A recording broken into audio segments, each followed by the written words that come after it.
PR diartikan sebagai hubungan masyarakat dalam bahasa Indonesia. PR merupakan segala bentuk komunikasi, baik itu lisan dan juga tulisan, yang terencana dari organisasi kepada publiknya. Publiknya bisa merupakan internal dan juga eksternal. PR bertujuan untuk membangun citra positif perusahaan atau organisasi kepada publiknya dan menyampaikan komunikasi baik menggunakan media ataupun pesan-pesan. Dan juga yang kedua, sejarah singkat PR di dunia. Pada awalnya, konsep dasar humas ini diperkenalkan oleh Evil Lee pada tahun 1906. Ia berhasil menjembatani konflik buruh batubara dan pengusaha.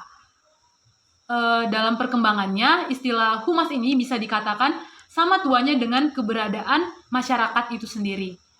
Misalnya pada zaman lampau, humas digunakan untuk mempromosikan citra seseorang sebagai pejuang atau raja menggunakan puisi atau bentuk tulisan. Lalu di Indonesia sendiri, humas dikenal pada tahun 1950, di mana humas bertugas untuk menjelaskan peran dan fungsi setiap kementerian atau lembaga. Dan sekarang sendiri istilah PR ini sudah semakin dikenal dan sudah banyak organisasi yang memiliki PR. Lalu yang ketiga adalah perbedaan PR, marketing, advertising, and sales. Yang pertama adalah PR sudah saya jelaskan seperti yang di awal adalah membangun citra positif perusahaan dan menyampaikan informasi yang berhubungan dengan perusahaan itu sendiri ataupun produk dari perusahaan itu kepada publiknya. Lalu sedangkan marketing ini merupakan strategi pemasaran. Strategi pemasaran ini seperti misalnya kita akan membuat produk. Nah, produk ini kita harus memikirkan kemasannya, warnanya apa, merek apa, lalu menetapkan harga-harganya agar bisa bersaing di pasaran dan juga bagaimana cara pendistribusiannya agar bisa sampai kepada konsumen. Lalu sedangkan advertising ini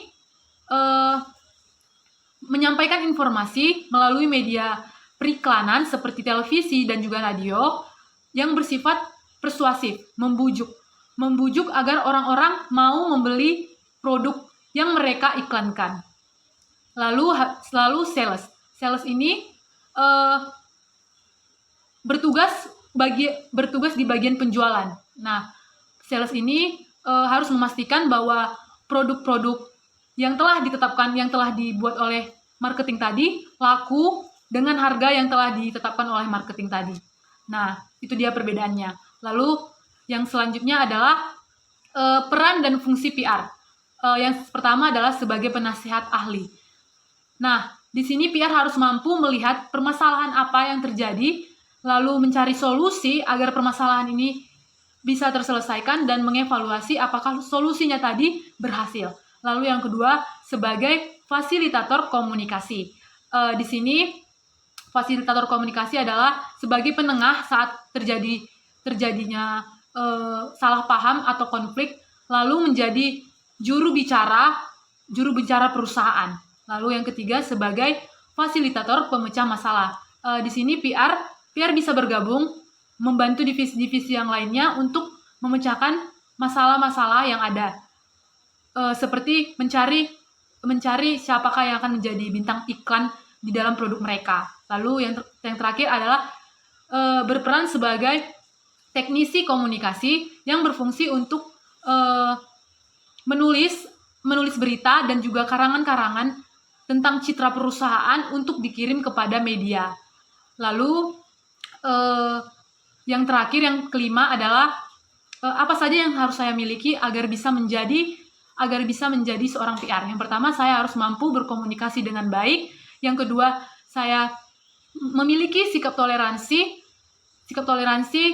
terhadap setiap karakteristik orang-orang yang berbeda. Dan juga yang ketiga, saya memiliki integritas pada diri saya